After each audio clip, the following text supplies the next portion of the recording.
I think this is a good example where like your own instinct might be to include this sentence because it feels informative and like, why does this army have camels? That seems like an interesting fact that you'd want to know more about, but it's not about the paragraph that you would want to write. It is about the paragraph that they are telling us to write. And when we want to add or delete something, we have to make sure that we're adding or deleting it for good reasons that are actually listed in the choices, not your own personal reasons of why you would add it. So if we look here at the two add choices to include it, we see that they just don't make sense with what's going on. In choice A, yes, we should add it because it provides an example of the paragraph's point about the unusual features of the Indian military.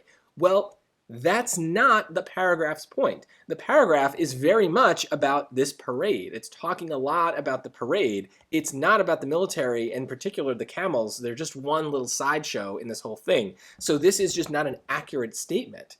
And then choice B, it continues the paragraph's explanation of how Republic Day is celebrated.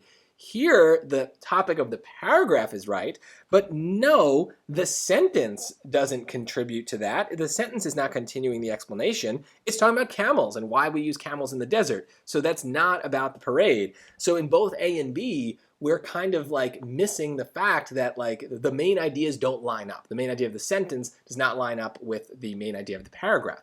So that probably means something like choice C. It blurs the paragraph's focus by introducing loosely related information. It's still related, but it's loosely related, and so that's not good enough for us to include it. Now, choice D goes too far, right? It undermines the paragraph's claim about India's cultural diversity. Well, no, it doesn't. It's just about camels. It's not undermining that paragraph at all.